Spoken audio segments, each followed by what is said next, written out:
Book of Judges, Lesson 7, Imperfect Man and the Perfect Will of God. If everything goes smoothly tonight, I hope to finish the Book of Judges, and we'll proceed from there, because next Wednesday is ladies and men's meeting, right? So that gives us a week off from this. But we're in the Book of Judges, so have our list of judges there. We're going to talk about Jephthah and Samson, I hope, tonight. And we could spend 2 or 3 nights on either one of them, but I don't think we necessarily need to. And it's still the same repeat: sin, oppression, repentance, and deliverance. Repeats the same thing. So, to get us started, how many perfect judges did Israel have? None. How many perfect presidents have we ever had? How many perfect kings did Israel have? None. How many perfect people do we have in our church? Besides Diana. We don't have many. So God has to work with imperfect man to get his perfect will done. To give you an idea, I listed the kings of Israel and Judah, northern kingdom and the southern kingdom. Israel had 20 kings, and they were all bad. The northern kingdom didn't have a single good one.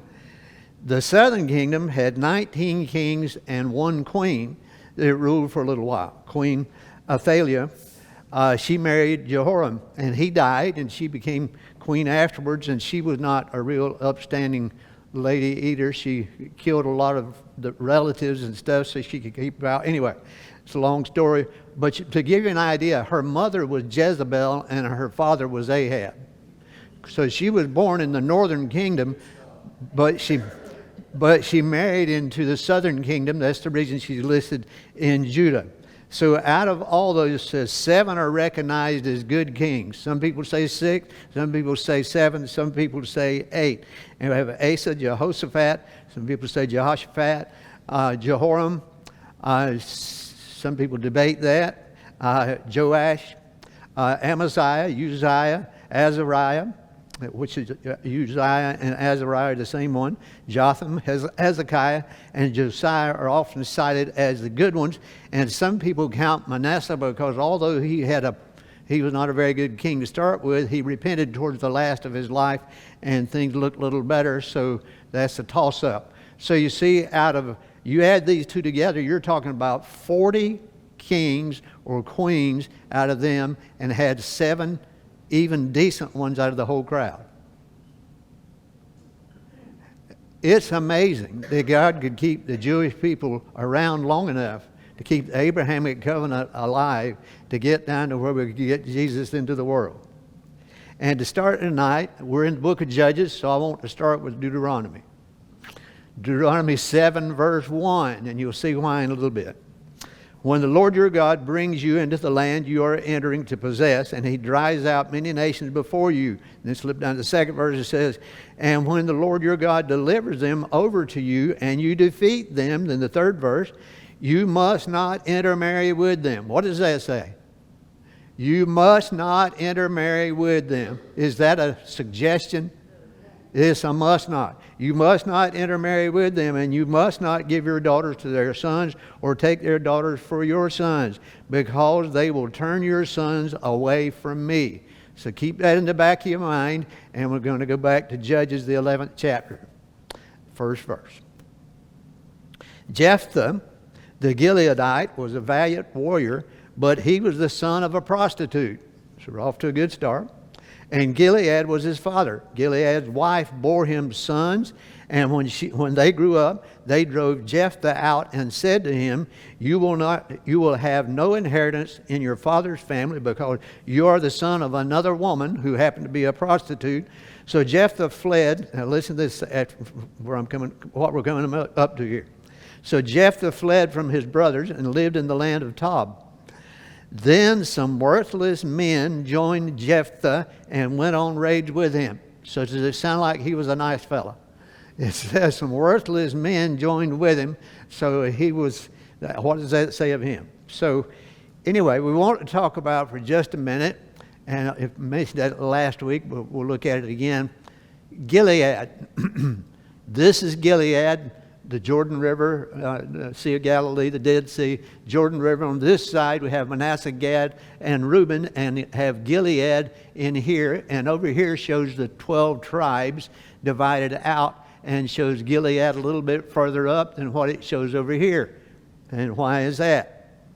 Because Gilead, this is a definition, a mountainous region east of the Jordan River. It's a region. It's not just a city or a location, a small location.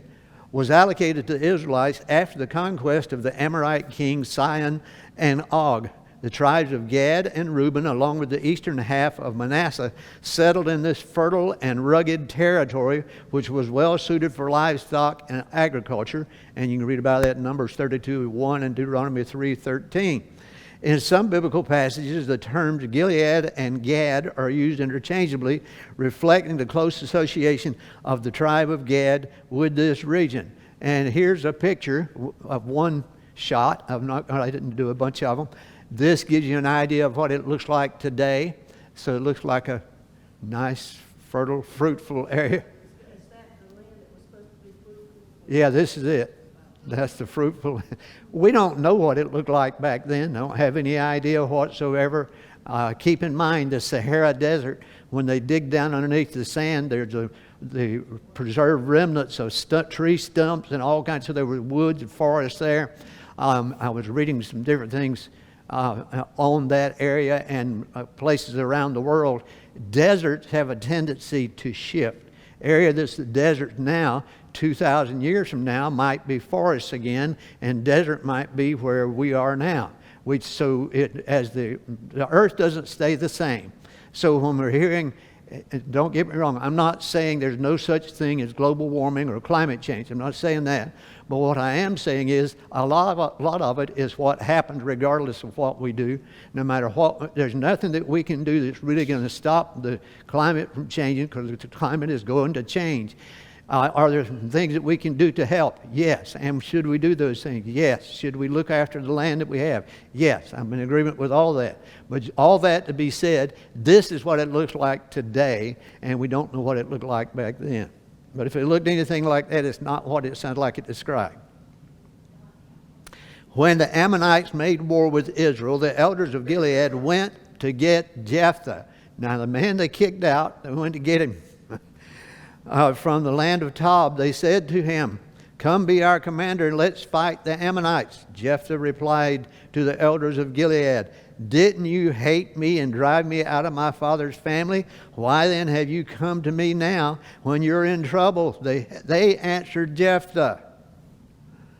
That's a good question for him to ask, isn't it? You didn't want me back then, but all of a sudden you want me now. That's true, but now we turn to you. Come with us, fight the Ammonites, and you will become leader of all the inhabitants of Gilead. Of all this area, you'll be the leader of all of us. So, the elders of Gilead said to Jephthah, "The Lord is our witness if we don't do as you say."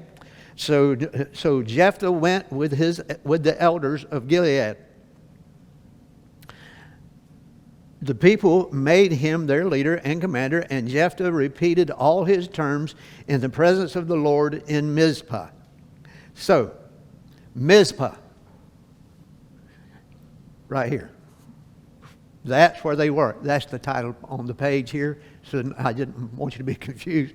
This is where it is, and you can see it's in the land of Gilead, along below where the tribe of Gad is, and that's where they met with him at Mizpah. Mizpah means watchtower or lookout. It's first mentioned in Genesis 31:48 to 49, where Jacob and Laban part ways in Gilead. You remember when that occurred? Jethro came because Jacob had left, and he came to chase him down kind of and said, "What have you done taking my daughters away?" and all this kind of stuff anyway. And they made a covenant there. In Judges, Mizpah is also associated with Jephthah's home in Gilead, and is linked to the Mizpah in Benjamin near Jerusalem. Some scholars believe it may be the same. Mizpah in Gilead, or the Mizpah of Genesis 31. So we're talking about in this particular area anyway. So it's in the area of Gilead. So it's east of the Jordan River is where we're talking about. So that brings us to the 12th verse. Jephthah sent messengers to the king of the Ammonites, asking, "What do you have against me that you have come to fight me in my land?" The king of the Ammonites said to Jephthah's messengers, "When Israel came from Egypt, they seized my land from the Arnon to the Jabbok and the Jordan. Now restore it peaceably."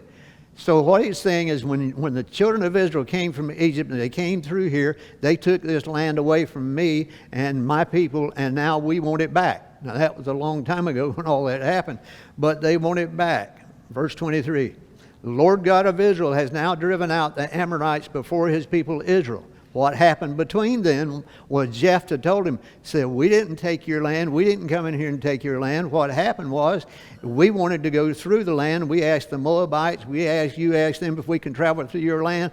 And he's talking about his people, his ancestors, the Jewish people when they're coming from Egypt. So we had to go a different route and go around you to get into this and say, and we were attacked. We didn't attack you. Your people attacked our people. So that's what he said between them. The Lord of Israel has now driven out the Amorites before his people Israel, and will you now force us out? Isn't it true that you have whatever your God Chemosh conquers for you? In other words, your God Chemosh, whatever he conquers for you, you can have. And we can have whatever the Lord our God conquers for us. That sounds like a pretty good deal. Sounds like it to me. Spirit of the Lord came on Jephthah, who traveled through Gilead and Manasseh, and then through Mizpah of Gilead. He crossed over to the Ammonites from Mizpah of Gilead. Jephthah made this vow to the Lord. He makes this vow to the Lord. And you all read this vow, and you know what it is. We'll talk about it in just a minute. If you, in fact, talking about his vow to the Lord, first place, what does God tell about making vows in the Old Covenant? He said, don't do it, basically. If you're going to make a vow, you're putting yourself in a tight spot. If you, in fact, hand over the Ammonites to me, whoever comes out the doors of my house, now this is a dumb thing for him to say, to greet me when I return safely from the Ammonites will belong to the Lord, and I will offer that person as a burnt offering. I will offer that person as a burnt. Now, does this sound like a good leader a good judge? He's saying whoever comes out the door first, they're going to get killed and sacrificed to the Lord. Not very smart. Verse 34. And Jephthah went to his home in Mizpah. There was his daughter coming out to greet him with tambourines and dancing. She quit dancing in a minute.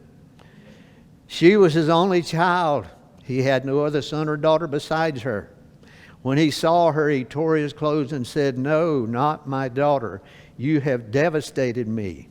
You have brought great misery on me. I have given my word to the Lord and cannot take it back." Now let me ask you a question before we go any further. Do you think God expected him to fulfill that vow, to keep that promise? But he was. So the question is, did Jephthah kill his daughter? Now, they debated this a lot of different ways, but we'll read these verses that come next, and then we'll try to answer this. Then she said to him, "My father, you have given your word to the Lord. Do to me as you have said, for the Lord brought vengeance on your enemies, the Ammonites." She also said, I wouldn't have been that understanding if I'd have been his daughter. She also said to her father, "Let me do this one thing. Let me wander 2 months through the mountains with my friends and mourn my virginity." And he's 38th verse. "Go," he said, and he sent her away 2 months. So she left with her friends and mourned her virginity as she wandered through the mountains. At the end of the 2 months, she returned to her father, and he kept the vow he had made about her. And she had never been intimate with a man. Now it became a custom in Israel that 4 days each year the young women of Israel would commemorate the daughter of Jephthah the Gileadite. So, did he sacrifice his daughter? Did he kill his daughter, or didn't he kill his daughter? So let me give you the different thoughts on this. And I got this from a website, gotquestions.org. It says, the Bible does not explicitly state that Jephthah sacrificed his daughter as a burnt offering. Since his daughter, look what his daughter was mourning. Since his daughter was mourning the fact that she would never marry, instead of mourning that she was about to die. So she didn't say, give me time to mourn before I die. She said, give me time to mourn because I will never be able to bear any children. I'll never be able to get married. I'll never be able to do any of this. And that's what she was mourning. So what some people think is what it says here. This possibly indicates that Jephthah gave her to the tabernacle as a servant instead of sacrificing her. Which one is true? What does the Bible tell us? It doesn't tell us either way. It doesn't tell us whether he did or whether he didn't. I would hope this is what happened. Of course, today, it wouldn't matter either way because they're all dead anyway. But it would have made a difference back then. Then Jephthah gathered all the men of Gilead. They fought and defeated Ephraim, because Ephraim, who was one of their neighboring tribes, came up against them and said, you Gileadites are Ephraimite refugees in the territories of Ephraim and Manasseh. The Gileadites captured the fords of the Jordan leading to Ephraim. Whenever a fugitive from Ephraim said, I like this, let me cross over, the Gileadites asked him, are you an Ephraimite? If they answered no, then he told them, please say Shibboleth. Why did he do that? Well, let me give you a more modern day reason or a way to understand it. In the Japanese language, they do not have an L sound or an R sound. In World War II, in the Pacific, when they would set up code words and things like that, they would have them to start with an L. Because if a Japanese was speaking English and trying to fake it, the Japanese would not be able to pronounce the L properly, and they would know it was a spy, then it was not somebody on their side. And this is the same thing here. Because of their accent, because of the way they talk, they didn't have a way of pronouncing this, so they would say it Sibboleth instead of Shibboleth. So they would know if they were telling the truth or not. So in other words, it's kind of a code password to let, so when you see things like this can be confusing unless you do a little bit of research. Jephthah judged Israel 6 years, and when he died, he was buried in one of the cities of Gilead. So he judged them for a while. He remained there a while. Was he a good judge or a bad judge?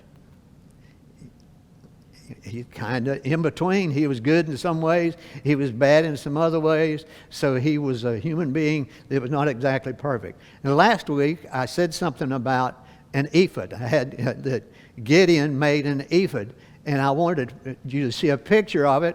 And I forgot to put the picture in it last week, so I came this week. I said, I'm going to put the picture in this week so you can see what it looks like. And this describes what we're talking about with the priest's garment. And this is the ephod, this part here. It's the breastplate. I ought to get me an outfit like it we're on Sunday mornings, hadn't I? That'd get people's attention, wouldn't it? Everybody pay attention to that. And this is all labeled here. This is the fine linen tunic, the robe, the ephod, the girdle, the ephod here, the girdle here, and the breastplate here, and the mitre or the turban up there. So now you know what it looks like. So I've caught us up from last week. So we'll go on in Judges 13:1.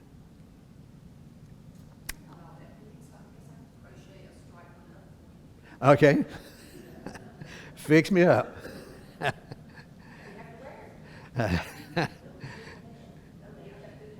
Yeah, my hat. Got to have my little hat to match with it.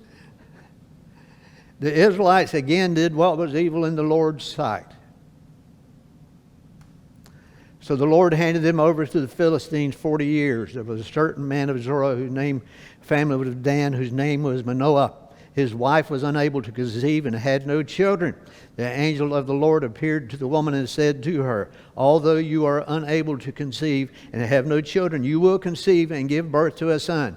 You notice how this starts out? The Israelites again did what was evil in the Lord's sight. You see that all through the book of Judges. After every generation, they do the same thing. They never learn through the whole thing.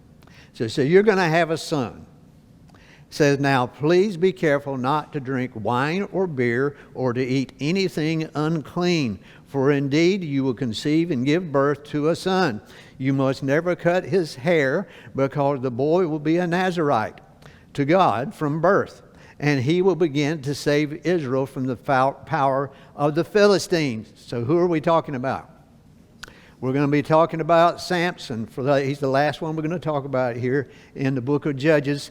We're going to talk about Samson because I like the story of Samson. What's a Nazirite? A Nazirite, number 6 tells us, an Israelite who was consecrated to the service of God under vows to abstain from alcohol, let the hair grow, and avoid defilement by contact with dead bodies. So once you made this vow, this is what you were to do for life. You couldn't touch dead bodies. Does anybody remember the law back?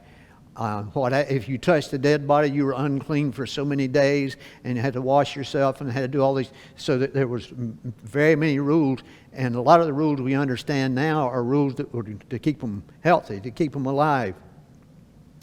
The angel of the Lord answered Manoah, your wife needs to do everything I told her. She must not eat anything that comes from the grapevine or drink wine or beer. She must not eat anything unclean. Your wife must do everything I have commanded her. So, Samson was born. What is Samson supposed to do? Not do. He's not supposed to cut his hair. Not supposed to drink wine. Which brings us to 14. Chapter 14, verse 1. Samson went down to Timnah and saw a young Philistine woman there. What's the problem to start with? What's the problem here? What's the first scripture I read when we started tonight? I'll pull it back up in just a second. He went back and told his father and his mother. He went back and told his father and mother. So now Samson should have known better, and his father and mother should have known better. He went back and told his father and his mother, I have seen a young Philistine woman in Timnah. Now get her for me as a wife. But his father and mother said to him, can't you find a young woman among your relatives or among any of our people? Must you go to the uncircumcised Philistines for a wife? And Deuteronomy 7:1 says what? When the Lord your God brings you into the land you are entering to possess, and he drives out many nations before you. And when the Lord your God delivers them over to you and you defeat them, you must not intermarry with them. You must not give your daughters to their sons or take their daughters for your sons, because they will turn your sons away from me. You don't marry into them. Who is this man Samson? What did it say about him? He was under a Nazirite oath. On top of this, he's not supposed to marry a Gentile, anybody from any other nation. He was not supposed to cut his beard, not supposed to drink, not supposed to, a lot of the things he was supposed to do. 14th chapter, 4th verse. Sometime later, he fell in love with a woman named Delilah. Now, in between this, let me fill in between. In between, he was supposed to marry this woman, and there's a lot of things that went on, and he wound up leaving for a while, and that's when he killed all the 1,000, killed all with the jawbone of a donkey, and all these different things, and he killed a bunch of Philistines, and he left that area, and he came back to get his wife, and his wife had been given to somebody else, so we thought you didn't want her anymore. But he came back to get his wife again. Now, Delilah, it's going to talk about Delilah now. Well, is Delilah a Jewish woman? No. He can't stay around home. He can't visit any other tribes around. He has his tribe and 11 other tribes to pick a wife from. And so what does he do? He goes to Philistia to pick a Philistine woman the first time, and now he falls for Delilah. And this shows how smart this guy is not. Who lived in the Sorek Valley. The Philistine leaders went to her and said, okay, this is his girlfriend. Philistine leader went to her and said, persuade him to tell you where his great strength comes from so we can overpower him, tie him up, and make him helpless. Each of us will give you 1,100 pieces of silver. You know, well, this is my boyfriend, but 1,100 pieces of silver each, I can get me another boyfriend, I guess is what she's saying. Verse 7, Samson told her, she pressed him for it, told her, if you tie me up with 7 fresh bowstrings that have been dried, I will become weak and be like any other man. What happened after she did that? They came in, and he got up and broke the things apart and ran them all off. 11th verse. He told her, and she gets all upset with him and said, look, don't you act like you love me, but you lied to me. You lied to me. She was trying to get you killed. And she's upset. She's blaming him. Isn't that the way it is? She's blaming him. It's his fault. So he told her again. He told her, if they tie me up with new ropes that have never been used, I will become weak and be like any other man. What happened? He broke out of those when push came to shove. He broke out all those as well. And she comes back to him again. Then Delilah said to Samson, you have mocked me all along and told me lies. Tell me how you can be tied up. He told her, if you weave the 7 braids of my head into the fabric of the loom. And what happened? Philistines came in, and he broke free from all those. Now she's very upset. He doesn't love her at all. How can you say I love you? She told him. Shouldn't he be smart enough to turn this around? You're asking me about love. You're trying to get me killed by your people. I'm trying to get me to tell you my weakness. What was it made Samson strong? It was the covenant that had to do with his hair. He had a Nazirite vow, and part of it was, and if you read back, I didn't fill all this in, but he would get drunk and he would do things he shouldn't. So he was doing a lot of things to break the covenant. The only thing he didn't do to break the covenant was cut his hair. He kept his hair like it was, so he kept that much, and that hair represented his covenant with God, his Nazirite vow. How can you say I love you, she told him, when your heart is not with me? This is the 3rd time you have mocked me and not told me what makes your strength so great. And so he told her the truth.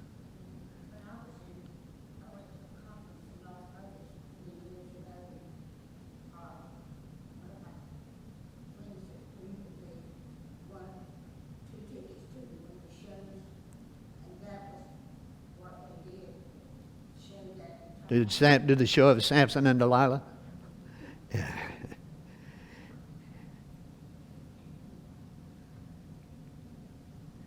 Verse 30, Samson said, let me die. All in between this, you know what happened. They captured him. They put his eyes out. They had him grinding grain. And how many of you saw Samson and Delilah? The movie was made back in the 1940s, I think it was, or 1950. I didn't see it in the 1940s because I was not around, but I did see it. Victor Mature, I think, was the one that played the part. Isn't that who played Samson? He's the one that played Samson. I don't remember a lot about the movie because it was a long time ago. Samson his hair has begun to grow back. Is that the reason he can get his strength back? No. It's because he renews his covenant with God. And you'll see what he says here. Samson said, let me die with the Philistines. He asked God, he said, give me strength to do this one more time. He pushed with all his might, and the temple fell on the leaders and all the people in it. And those he killed at his death were more than those who he had killed in his life. Then his brothers and his father's whole family came down, carried him back, and buried him between Zorah and Eshtaol in the tomb of his father Manoah. So he judged Israel for 20 years. And the question goes back, where did his strength come from? It wasn't from his hair. The hair had to do with it because his hair was a sign of the covenant. That's what it had to do with. Did you become a Christian when you were dunked under the water or when you believed in Christ? Sir. Any questions or comments?